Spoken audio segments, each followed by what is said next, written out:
Hello, everyone, and welcome to this Conversations on Groong episode. Today, we're talking about Imperial U.S. foreign policy in action around the world and the role of think tanks in promoting those imperial policies.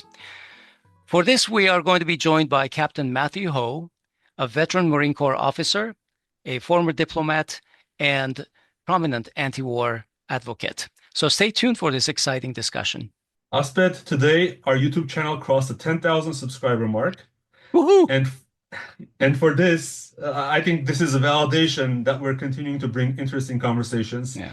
with interesting people to our listeners.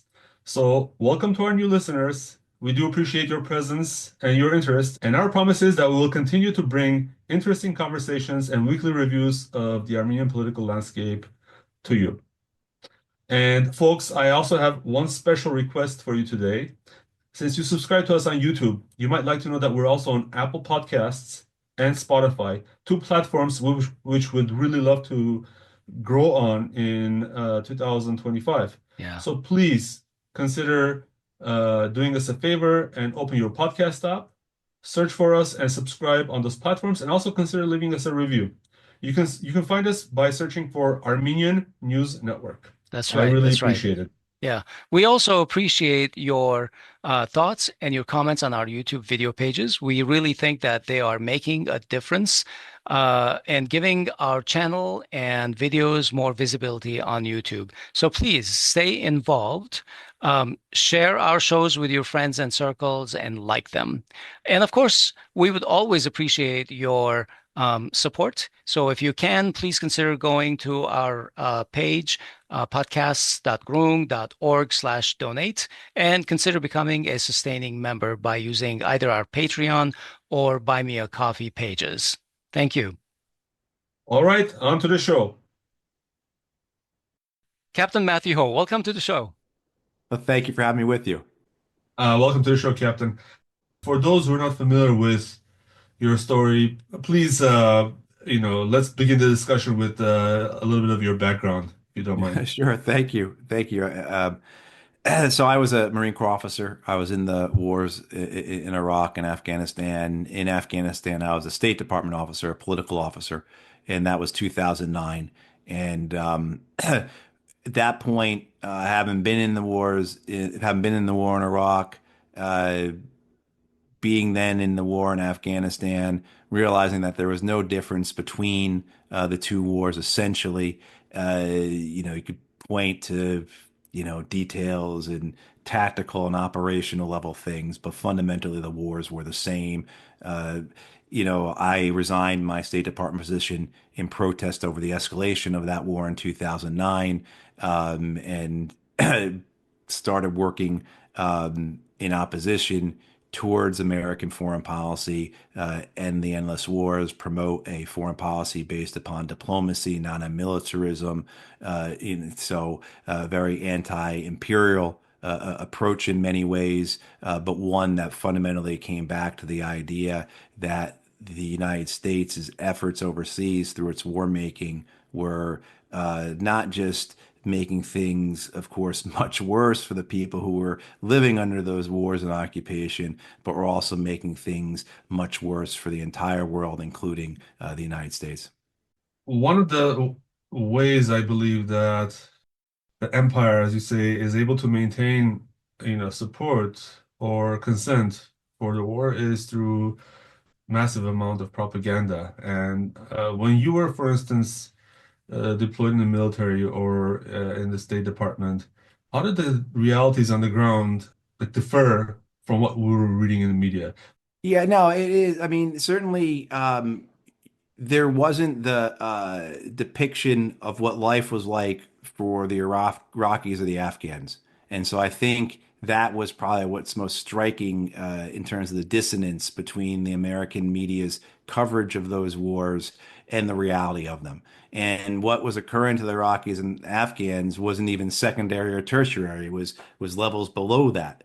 The focus of American media would be on what American politicians are saying, potentially what Iraqi or Afghan politicians are saying, those who, of course, who are aligned with us or who are on our payroll, and then, of course, what the troops, the American troops, are experiencing, and very, very little understanding of what is happening to the population and what the population is doing about it. And so I think that was probably leads into what the biggest misunderstanding or lack of depiction was the popular support by Iraqis and by Afghans. In Afghanistan, in both, you can't compare the two of them directly like that. But the idea though being that there was this popular support for resistance. That, to describe it as as the American media and American politicians would describe it as the terrorists in Iraq, of course, was incorrect. Describe it more rightly as the Iraqi insurgency was similarly incorrect because it gets away from the idea that majority of those who were fighting the foreign presence in Iraq were doing so as a means of national liberation or of resistance.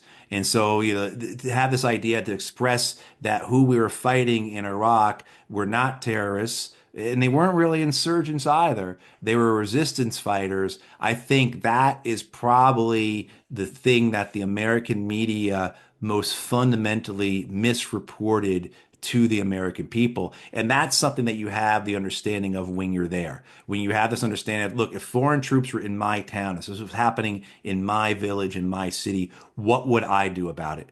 And so when I was there and I had command of a company of Marines, and the Marines would say these types of things. Man, I'd be fighting this too if I was here. And at that point I had 153 Marines and sailors in my command, and we were in Anbar province in Western Iraq, which was the second most violent province during the American occupation, Baghdad being the first. And this idea that of these 153 American kids that I had with me, if they were young Anbari men, 51 would be fighting us. 51 of them will be in Abu Ghraib or Camp Bucca, and 51 of them will be dead. That there was nothing different between my young men and the young men that were fighting us. And those types of realizations, and then I think as well, my experiences were unique in that I often ended up having a couple different jobs to do at the same time, which put me at different levels. So in all deployments I had, I was both on the ground, on the street, on patrols, interacting with Iraqi people and Afghan people at the village and town and city level. But I was also working with generals and ambassadors. So I had a pretty top to bottom picture of what was occurring there, as well as then having the experience working on these wars back in Washington, D.C., as a fairly junior guy amidst senior level officials. Just from dumb luck, I was in those positions, kind of thing. But it gave me a perspective that really informed the reality of our decision making, the reality of the war on the people, and of where these wars would go, what would work, what wouldn't work, what was motivating people to support the insurgency or the resistance, what were the driving factors behind the violence, why were both these wars essentially turned into civil wars. The Afghan war, of course, long predating our invasion in October of 2001, long predating, of course, the September 11th attacks, and then the misunderstanding by the Americans of what was going on in these wars. In Afghanistan, for most Americans, the war started on September 11th, 2001.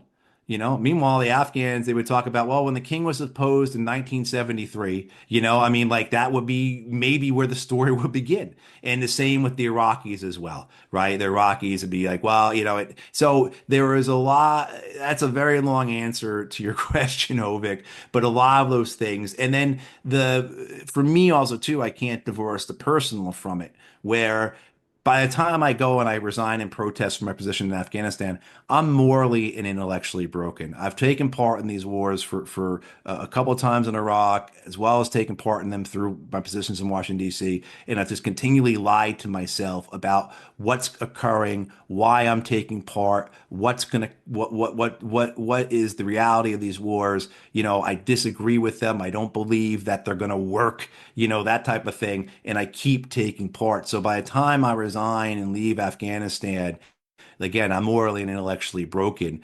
and on a number of different things, from personal reasons, from strategic reasons, from moral and philosophical reasons, et cetera. Yeah, I was born in Beirut and lived through the civil war for the first couple of years Mm, that it started. As a kid, I was 10, 11 at that time. And I have a deep level of sympathy for what you were saying because, all these kids who die in wars that are imposed on them and they have absolutely no choice but to live through it. It right. just it's just a nightmare. Yeah. Captain, in your article titled A Morality of Anger and Guilt, you say that while the US was an empire before the Second World War, the victory in 1945 created an America that was the empire. Yeah. We have been reaping the consequences of that transformation ever since, unquote.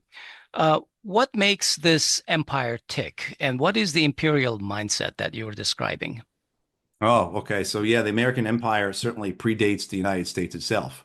It's a the American colonies are a project of the British Empire. Hmm. And certainly even before the American Revolution, the colonists, as they're called, want to expand their own empire. One of the chief grievances against the crown for the American Revolution is that the British monarch will not allow the Americans to expand westward into Native American territory, right? So there's always been this desire, even predating the American government itself, for imperial expansion, right? And for reasons certainly commercial greed, but also to philosophical megalomania, right? And it comes from, and this comes out of the doctrine of discovery, and that leads into the Americans' manifest destiny, which is our moralizing philosophy and religious justification for the domination of the continent.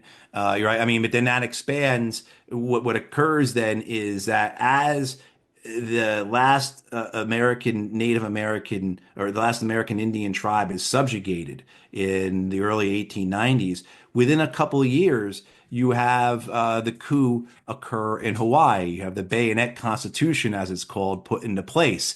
And so as soon as the United States finalizes its conquest of the continent, the overseas efforts begin.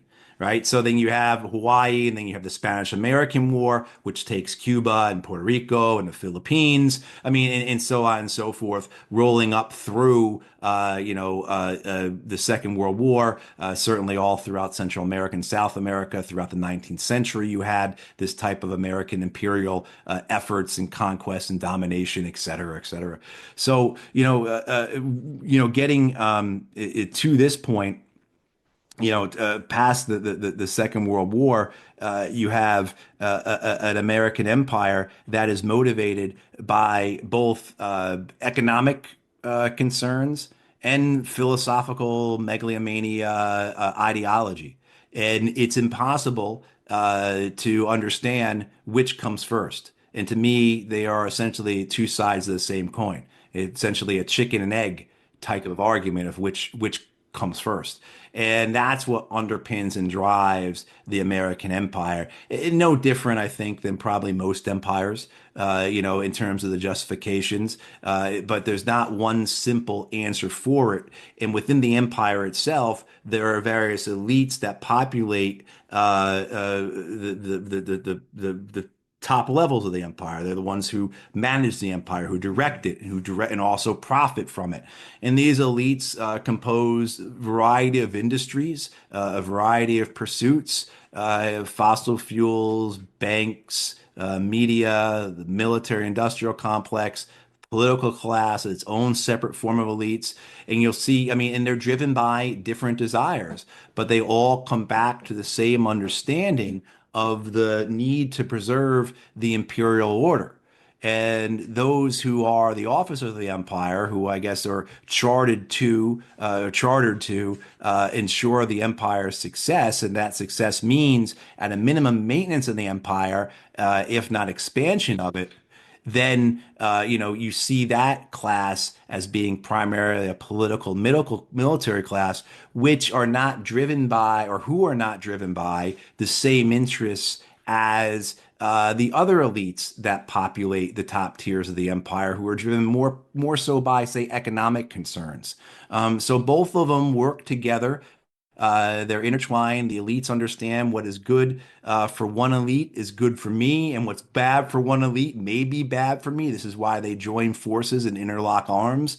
And I think that's a basic kind of understanding of what drives the American empire. The primary goal, again, is maintenance of the empire, and even better if you can expand it.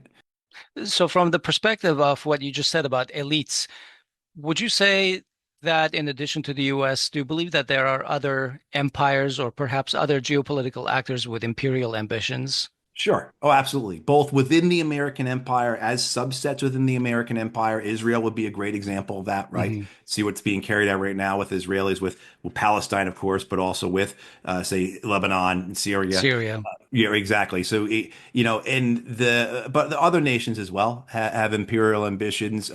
Whether or not you find, I use imperial in this lowercase I sense of imperial, to avoid any type of formal definition, Hmm. so it doesn't have to meet the standards of being imperial Japan, so to say, Mhm. so. There are definitely other nations out there that have those types of interests, but that you know, the idea of an empire in the more traditional sense, because you referenced that I say in the piece as the empire, that's certainly the case, and certainly after World War II, and most especially after the dissolution of the Soviet Union in 1991.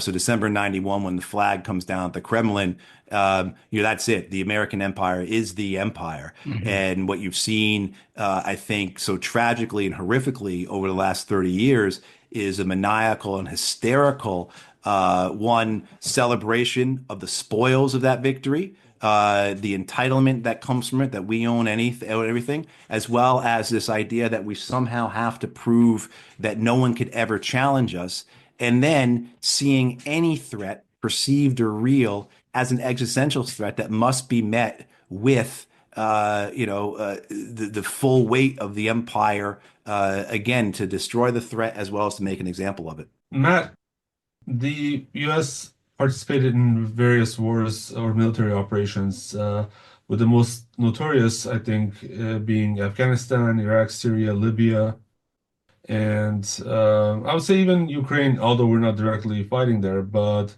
we're sticking to the recent ones, obviously. In Afghanistan, the official narrative was that the Taliban is funding Al-Qaeda, or they're supporting them, and they're ideologically similar. Thus, we must dethrone the Taliban and destroy Al Qaeda in order to punish the perpetrators of 9/11 and protect Americans from future terror. Since you were deployed there, how accurate was this official narrative, and should the US have invaded Afghanistan? Well, it was very inaccurate, fundamentally inaccurate, and I think the last few years have proven that point, that this idea that somehow there's a symbiotic relationship between Al Qaeda and the Taliban, simply not the case. They were, they're opposed in many ways of their world outlook in terms of their religion itself. They're just their mannerisms, who they are. The Taliban are a fundamentally Afghan focused organization, not concerned with the greater, cosmic and world priorities that Al Qaeda has. They get lumped together because it's easy in a general sense, but also was convenient and helpful to do so following 9/11. Now, following 9/11, I certainly sympathize and understand with what the George W. Bush administration was faced with. The need for vengeance or for revenge or to prove themselves afterwards was not anything that was simple or could be neglected. Politically, George W. Bush, I think, probably felt he had very little options as to what to do following, and he couldn't wait any longer. It's interesting. I had a conversation with the Taliban former ambassador to Pakistan. Um, oh gosh, I Mm. wish I'm blanking on his name, but he said the same type of things though about the Taliban. following 2001, the failure to understand the United States, and particularly that dynamic, that the Americans have a different way, that they don't have the same political system and the same social system as we do. They cannot afford to wait. The Bush administration cannot give us more time to negotiate with bin Laden and Al Qaeda, to save face essentially, to do things in the manner that we want to do it, that they will be forced to act. And certainly, Yeah. that's what seems to have occurred because the Taliban seemed willing and able to hand bin Laden over to the Americans. The Americans, again, political necessity, but then what becomes from that, then, though, as we see by December of '01, after the United States has already bombed and Taliban driven them out of power, there's a victory mindset, and it's an imperial mindset, right? Within not just the American government, but within the United States, and I would say to a degree within the West, that there has to be some type of total military victory here. That this is maybe what has been promised over the last decade as the clash of civilizations. That this is a requirement for us to demonstrate that we truly are the victors of history here. And now I'm referencing Sam Huntington's Clash of Civilization and Francis Fukuyama's The End of History, two really important books from the 90s that explain the American foreign policy mindset in the 90s. Those books didn't predict anything. What they did was they reflected what American foreign policy thinkers thought of the world, both Republicans and Democrats, following the end of the Cold War. And so this idea that we have this clash of civilizations, that we are the victors of history, and we have to establish ourselves and show ourselves as preeminent, and this is the duties of an empire. This is all the type of thinking that was maybe not articulated in such a way, but was thought and felt in Washington, D.C. You also had at that point as well, coupled with that, the Bush administration was full of neoconservatives who had this idea of the American enterprise being expanded throughout the world for a variety of purposes. One for beneficial, benevolent purposes of democratizing the world, others for more pragmatic, realist purposes of controlling it. But they were resident throughout the Bush administration, and this was a chance to demonstrate it. Afghanistan became a test case, a laboratory to essentially have civilization triumph over barbarism. Hmm. Right. And so Right. Afghanistan was going to be, and this is what occurs. And so you have this desire for total military victory, coupled with this desire to remake the barbarians in our image. And what you get then is the next several years of Afghanistan of a nation building project that leads through its placing of the same corrupt warlords that the Taliban have removed from power, putting them back into place, backed by foreign occupiers. And that, of course, causes the people of particularly, say, southern Afghanistan to pull the Taliban back into Afghanistan as opposed to the Taliban coming back into Afghanistan. And this is all, of course, done on top of an already existing civil war that goes back to the 70s. A war that begins it's a living legacy of the Cold War. And so that's all. I mean, this is what 2002, 2003, 2004 looks like in Afghanistan. And then, of course, the Iraq War occurs. Attention is directed away Hmm. from that, from the Afghan War. But the big thing for me then, in terms of why the Afghan War continues to escalate, and this is what I saw when I was in the State Department on the Iraq desk, but I saw what was happening with Afghanistan, was in 2005. And this gets back to the imperial mindset and the ego involved. The criticism of Hamid Karzai in '04 and '05 as the mayor of Kabul, and the U.S. and Western experiment in Afghanistan is failing. And he's not the governor, he's not the president of the country. He's the mayor of the capital city that nobody cares about. And that was something that the imperial ego cannot accept. And so beginning in '05, you start to see this big NATO expansion in Afghanistan, beginning first in the north with NATO forces and running counterclockwise throughout the country, which means by '07, '08, when the Americans start putting more forces into Afghanistan, the Taliban have already solidified themselves in many ways. And yeah, it becomes the war that we see following '08 to '09.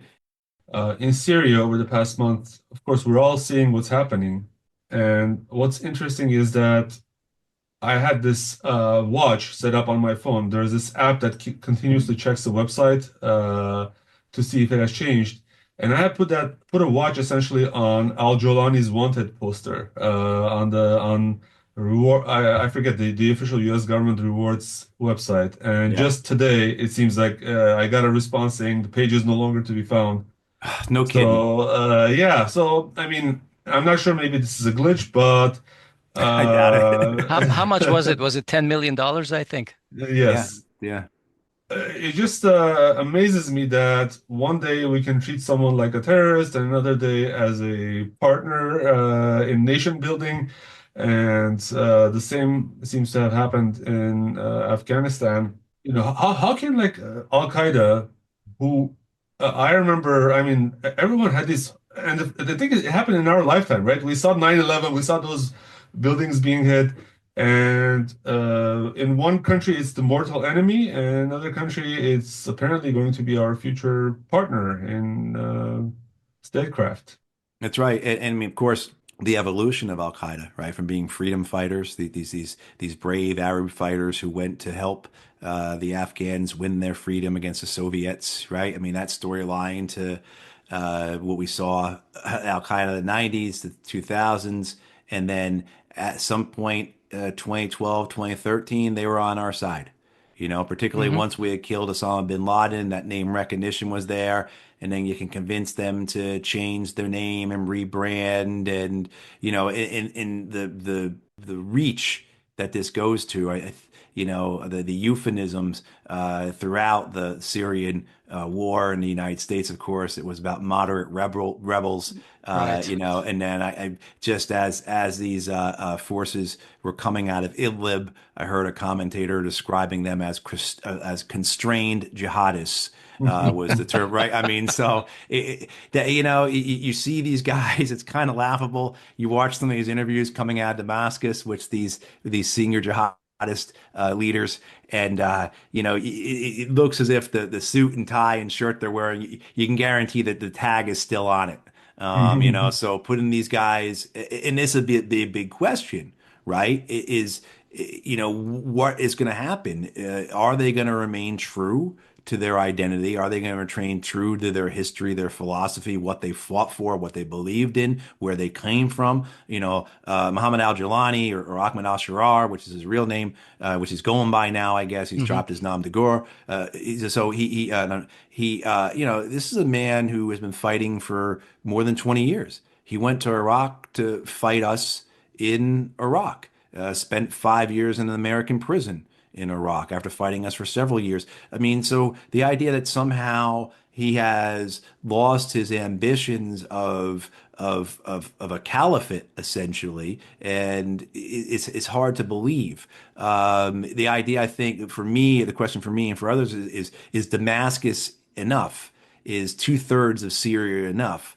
Or will the next extension be to Jordan? Because that would be in line with the philosophy, with the ideas, with the plan that these jihadists have had, that going back to bin Laden and Al Qaeda, the idea of removing these illegitimate, despotic governments throughout the Middle East that are puppets of the West, as they describe them. Hmm. So I mean, but for the Americans, the flip-flopping on this, the idea of utilizing these various actors, denying that they have their own agency, denying the historical record of utilizing such forces, forgetting all the truisms that come from the Frankenstein monster story, and seeing this continually to be played out like this. And it's just, sitting here today, watching the American senior State Department officer for the Middle East Barbara Leaf go to Damascus and meet with Jelani, and certainly you know that the asks are there, right? So they're very Hmm. transactional. We don't want Russia to be in Syria anymore. We want you to be nice with Israel and to not make us think about them taking, and we want you to do nothing about the Palestinian cause. And certainly, possibly, speculatively, I would speculate maybe another ask of the of HTS was that in the future maybe you'll take some Palestinians, right? That this will be, is there any chance they could see Syria as a relief valve for the Palestinians when they're ethnically cleansed as Israel tries to ethnically cleanse them from the West Bank? I mean, these are all the types of transactional type of things that certainly, the other side of it being in response, we will remove our sanctions from Syria. We will allow you access back into the eastern Syrian oil fields and Syrian wheat fields, and your government will have a chance to survive, let alone your country have a chance to rebuild and your people not suffer.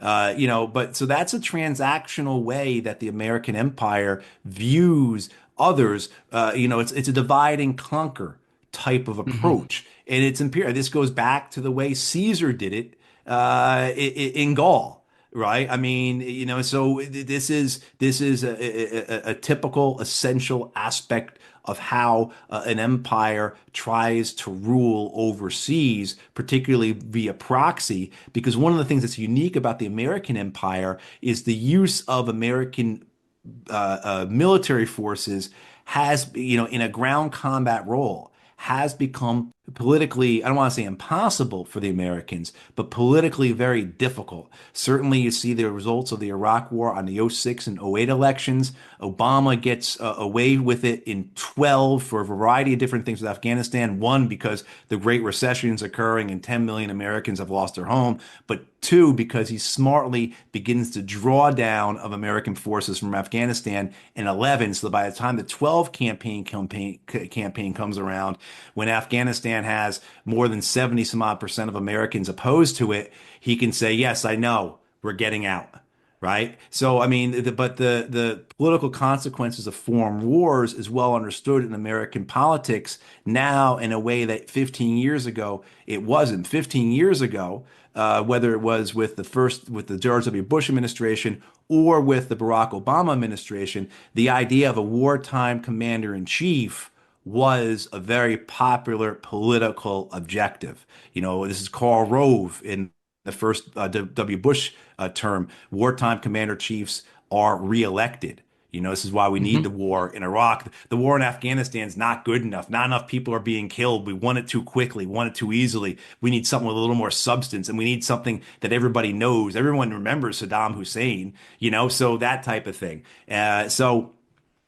Certainly, the use of HTS as an American proxy, first and foremost, they're a Turkish proxy, but the Turks fall underneath the American empire. And so the Americans believe that what the Turks do will somehow help their empire, but they also see themselves as being able to directly utilize HTS for their own goals, such as getting the Russians out of Syria, supporting Israel's efforts, and so forth. Matt, I was watching a 2019 interview of you on C-SPAN, where you talked about the role of think tanks in shaping U.S. foreign policy. Mhm. Specifically, I believe the quote was from you, it's campaign donations to members of Congress, it's think tanks that are funded by the defense industry that then go into Congress and say that this is what we're going to do. Now, this has resonated with me because, Armenia had its own war in 2020. I think that's something that we are still sort of reeling from, and we're still feeling the after effects of.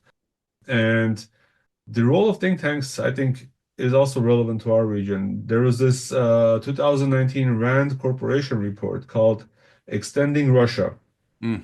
which discusses all the different ways that the US could make life difficult for Russia around the globe. It does include a heading called Exploiting Tensions in the South Caucasus. Of course, it also has increasing lethal aid to Ukraine, funding Syrian rebels more. All the things that are happening today seem to have been outlined in that paper. It seems like some evil genius has, come up with a blueprint, And we, of course, also I was a friend of ours recommended this book called The Think Tank Racket, which also I started reading, and it was like really, really interesting. Can you describe the role of think tanks in guiding the U.S. military policy? Any more details you can provide on how this whole thing works between think tanks and Congress and the media? By the way, that book was written by Glenn Deason, I think, a friend of our Oh, show. Yes. okay. Yeah, so Glenn Deason, Think Tank Racket. I'm halfway through reading it already in a day, and it's really good. I would Yeah, recommend. Glenn's great. Glenn is absolutely terrific, and I've not read that book, but I should. So yeah, the think tanks certainly a part of the military industrial complex in influencing American foreign policy. Um, Certainly, as we were saying before, there's essentially an inertia with American foreign policy because it's an empire that is independent of any that doesn't need such a thing as a force like the think tanks. But this is what comes of the ecosystem of the environment of the empire. This is what populates it and what fills it out and gives it structure and form. Right. So you're going to have these institutions like think tanks because, again, the two sides of the coin, the economic and the ideological aspects that drive the empire, well, you need a basis for that ideology. Right. And so the think tanks are what help provide that. They're the ones who put out the ideas, who put out the narratives, who give the reasons, the explanations, the rationales for why foreign policy, American foreign policy has to be as it is, for why the American empire needs to do what it does. They are the ones who have to explain to the American media, the American politicians, why there needs to be 750 military bases, American military bases around the world. Mhm. You know, this idea of the United States as a global policeman, where does that come from? Who gives it form? Who gives it idea? Who explains the history and the context? You know, and this is the job of the think tanks. So there is the think tanks themselves are heavily funded by the military industrial complex. Quincy Institute did a study. Was it this last spring or the previous spring? 2023. Well, I think it was 2023, where 90% of the think tanks in Washington, D.C., that speak to issues of war and peace are funded by military contractors, are funded by the weapons industry. You also have other ancillary parts of the military industrial complex. It's just not simply the weapons contractors, it's also the fossil fuel companies. You know, the Department of Defense is ExxonMobil's largest customer, right? You have all Hmm. the banks, right? I mean, so there's other things that profit because again the elites lock arms, the elites say what's good for me is good for my fellow elite, what's good for them is good for me, right? So what you have is you have a system of think tanks funded by the military industrial complex, by the weapons industry, that reinforce the need for the funding of the military industrial complex. And so, as well as reinforce the need for the American empire and the role of the American empire and justification for what the empire does. So, again, you see the think tanks doing both sides of the coin, both the economic and the ideological, philosophical, what have you. The think tanks go to Congress and they say we need to have well, now they're saying we need to have 13 aircraft carriers that cost $15 billion apiece. And they provide all the justification, they provide all the rationale for it. The think tanks receive their funding from the defense industry. So you can see how the cycle works, right? The defense industry receives money from the Congress. The money goes to the think tanks. The think tanks approach Congress, make the justification for more funding for the defense industry, and it goes around in circles. This is not the only way the military industrial complex influences the Congress. There are more than 1,000 lobbyists from the weapons industry on Capitol Hill.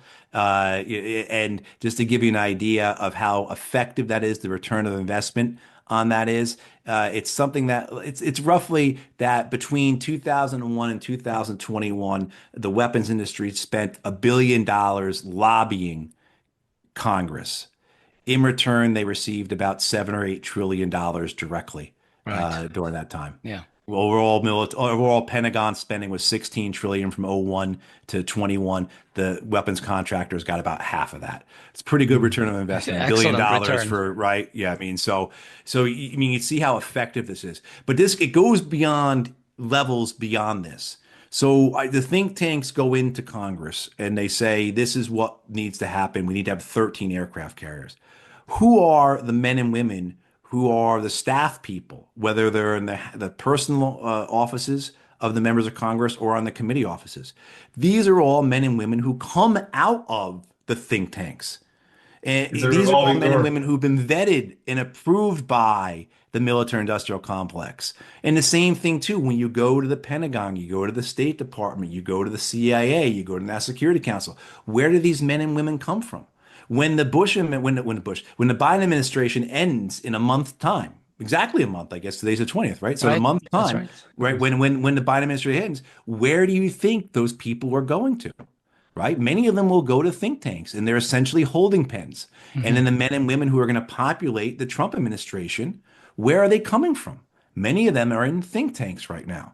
And so what you have, and this is not just for foreign policy, this is the American government as a whole, right? We have a system of legalized bribery. This is the same for healthcare. This is the same for agriculture. This is the same for banking. Whatever the industry is, you name it, and this is the way it works. Nobody gets, and there are outliers, of course. You're going to have people in Bernie Sanders' office who weren't approved by Goldman Sachs, but the outliers are few and far between, right? And that's the same way too. You're going to have someone working in Barbara Lee's office or Tom Massey's office who isn't approved by the military industrial complex. But I mean, so you see the role that the think tanks and the military industrial complex plays in the entire ecosystem of Washington, D.C. And that then extends out. We can talk about the universities because it's more or less the same with the universities. You could talk about the way that the Pentagon has military officers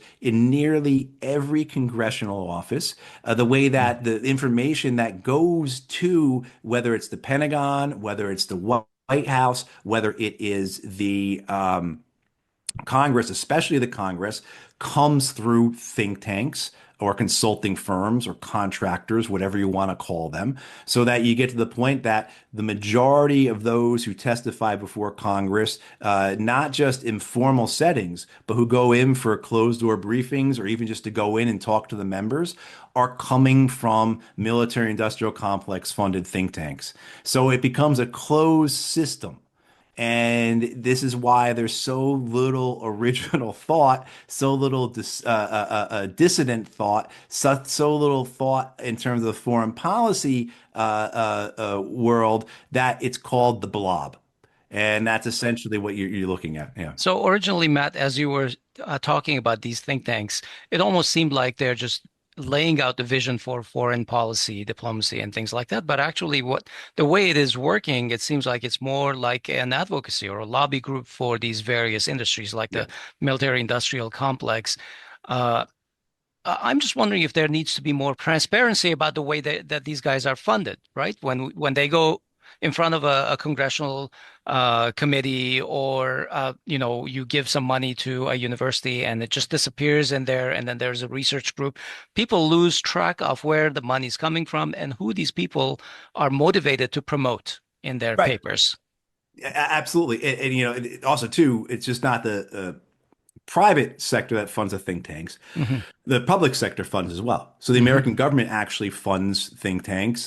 Foreign governments fund think tanks. So that presence is there as well. I mean, you had a case in point in 2009, 2010, a think tank called New America Foundation was Hmm. doing a lot of work on drones, and they were the ones who were going in front of Congress and talking about drones. They're the ones going on CNN and talking about drones. And it turns out they were being funded for about $2.5 million a year by the State Department.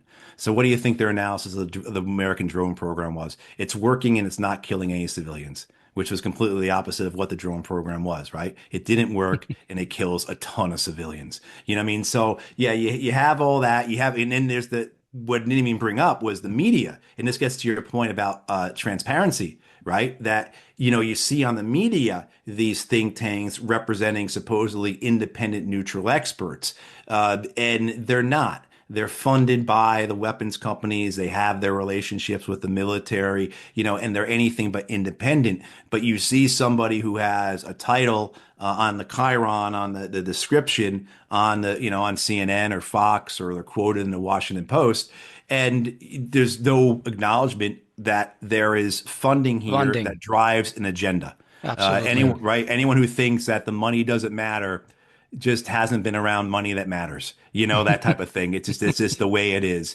And the other thing with the media too, the way that it's just not the think tanks. So the media will have on plenty of people who are on retired generals to talk about the wars. And, very often these retired generals are on the board of directors for Lockheed or Raytheon or whoever, and that's not disclosed either. And there was an example, I'm blanking on what his name was, but there was an example of in the early days of following Russia's invasion of Ukraine. There was a commentator on CNN arguing very forcefully for Javelin anti-tank missiles to be sent to Ukraine, and he actually was on the board for the company that produces Javelin Javelins. anti-tank. Right? I mean, and he was saying specifically Javelin. He wasn't saying we need to send Javelins, we need to send HIMARS, we need to send, et cetera, et cetera. He was doing a sales pitch for Javelin. I mean, so sometimes it's as obscene and as overt as that, and sometimes it's more subtle. But we do know that regardless of the war, whether it was Iraq, whether it was Afghanistan, whether it was Syria over all these years, whether it was in Ukraine, what's just happening in Palestine, that approximately 80 to 90 some odd percent of those who were on major American media, corporate media, have defense industry ties either directly because they work for those companies or indirectly because they're part of think tanks funded by those companies. I mean, so almost the entirety of what Americans hear about the wars and foreign policies come from people who are sponsored by the industry that benefits it. And you shouldn't think that, for people who are listening, you shouldn't think that these are just hired guns.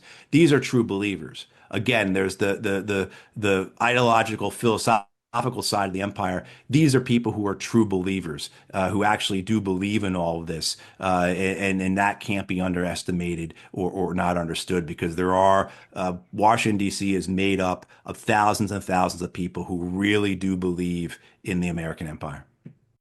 So, Matt, where do we begin in terms of reforming this stuff? I mean, it seems to be laughable to even say that, Mm. but I think we have to begin somewhere.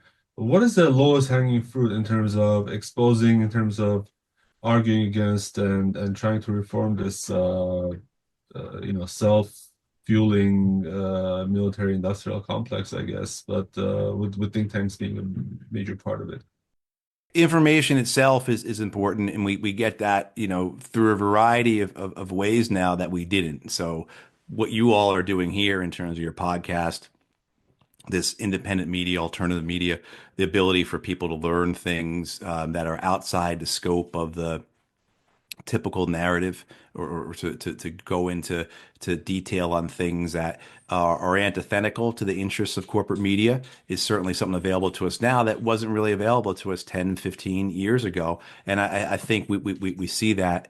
But the idea, though, is to connect the cost of all this to people, make people understand that there's a direct trade-off here, that as we're seeing right now, as I'm not sure what's occurring as we're talking here on the 20th, right? And the continuing resolution to keep the American federal government open is supposedly up in the air Hmm. as we speak. The Pentagon budget of almost $900 billion sails through Congress. So, there's a trade-off here where we don't have enough money for roads and bridges. We don't have enough money for healthcare. We don't have enough money for schools, but we have more than enough money for wars and militarism. We don't even have enough money for veterans. We don't have enough money for veterans. Exactly right. Exactly right. There's that trade-off, right? That has to be made clear, Mhm. and people have to understand what the significance is of the austerity or scarcity type mindset that dominates our thinking towards the federal budget, that we can't afford things. Well, if we can't afford things, why do we have these F-35 airplanes that don't work? The General Administration Office just put out another study showing how they don't work, and they cost almost $200 million a piece, these planes, but we can't afford to do pre-K, Head Start programs that have been shown to be the most effective thing to ensuring a child's well-being. You know what I mean? So, that type of explanation. And then the problem is we're up against Leviathan. We're up against a corrupt system of legalized bribery in this country, a political system that is controlled and dominated by money, and you have to get to that. That's the thing that has to be reduced, chief and foremost, is the control of our political system by money. And that's going to require, we could do multiple podcasts with regards to that. But the primary thing is to ensure people just have that basic understanding for how big the military budget is, that of your tax dollars, your federal income tax dollars, that more than 55% of that goes to the Pentagon. And then another 10 or 15% of that goes to veterans and to Homeland Security. So that's 70% of what you pay for, in your taxes. And that's not your Medicare and your Social Security taxes, which go directly to those programs, right? So something you're paying into something. These are your income taxes. Well, about 70 cents out of every dollar of your income tax goes to the Pentagon. It goes to veterans like me from these wars, or it goes to prisons and Border Patrol. And that's where 7 out of 10 of your federal income tax dollars go to. And I think American people, not understanding that, look at other programs as the villain in the federal debt and deficit issues that we do have, and so getting people to understand what the real cause is. The idea that the biggest player in debt interest payments, right? So as the federal debt comes, and as we're going to be close to spending $1 trillion a year on interest payments on the Hmm. federal debt, the biggest component of that is prior Pentagon and war spending, the biggest by far. We're spending every year, we spend almost $250 million just on interest payments on past wars. We've already spent, by 2021, we had already spent $1 trillion on interest payments on the Iraq and Afghan wars Right. by 2021. So we've well blown past that. I mean, so it's getting that type of information out about the reality of the federal budget and how much of it is dominated by spending for war in the Pentagon. Man, just look at the return on the investment on that money. Yeah, yeah. I mean, you know, yeah. I mean, the amount of fortunes that were made off of those wars. But again, you're enriching the few at the sake of the many, right? I Yeah. mean, so one of the things that's I point to is that prior to around 2005 or so, the wealthiest part of the country was Silicon Valley. Prior to that, it had been New York. Another part had been Tulsa and Dallas because of the oil, right? I mean, so parts of the country, the wealthiest parts of the United States, for understandable reasons, right? The Yeah. tech industry's out there. Of course, it's the most profitable, wealthiest part of the country, you know? Uh, um, and after around 2005, the wealthiest part of the country became the Washington, D.C. suburbs. And the idea being is what's produced there. Why is it the wealthiest part? And it is simply because of the war spending, and the amount of money generated by that money going into that local economy there through the contractors. So you had essentially $8 trillion given to military contractors between 2001 and 2021. Almost all of them are headquartered in the Washington, D.C. area. And this is no surprise that the Washington, D.C. suburbs are the wealthiest part of the Hmm. United States. If you drive through that area and you're from there, you know that area, it's remarkable, the transformation. And then, of course, all the things that build out from it, all the things that benefit from it, all the banks and the hotels and the restaurants and the developers, all the Yeah. things that come from that war money. But it just doesn't stay in Washington, D.C. area. It extends throughout the entire country. So I haven't seen an updated sheet on this in a number of years, but for FY 2020 defense budget, which was about $700 billion, it's now $900 billion. So it's, Just short orders of of a magnitude. trillion. Yeah, exactly. But go back 5 years to FY 2020 and that budget, and of that money in my town here in North Carolina, which is a town of 50,000 people, almost $6 million came into my town from the defense industry. And so that's the same throughout the country. I mean, if you look at my state, billions of dollars came into this state because of the defense industry. So it doesn't stay with the headquarters of Raytheon and Lockheed in Washington, D.C. It gets spread throughout the country, and it has an effect even on state and local political leaders because they know the value of this money. I mean, because essentially the American government, at the time that we've increased defense spending from roughly about $300 billion at the time of 9/11 to $900 billion, right? So a threefold increase. Show me anything else like that. The only other thing that's increased in that time has been veteran spending.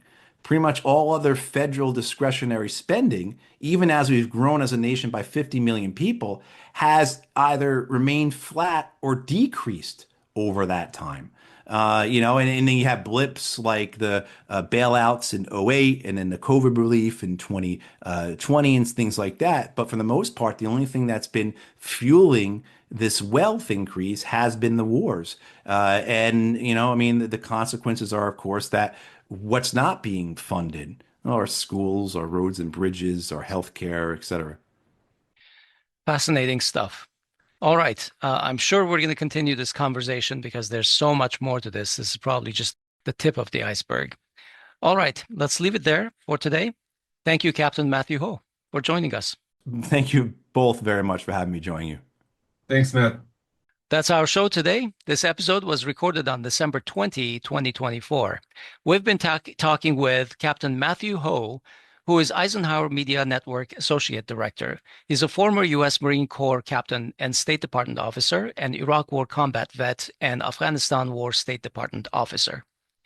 For more information on all the participants in this show, click on our show notes, podcast.groong.org/episode number. I'm Asbed Bedrossian. And I'm Hovik Manucharyan. Please find us on social media and follow us everywhere you get your Armenian news. The links are in the show notes, podcast.groong.org/episode number, and follow us everywhere. Merry Christmas and Happy New Year to you all. Շնորհավոր նոր տարի եւ Սուրբ Ծնունդ. And thanks for listening.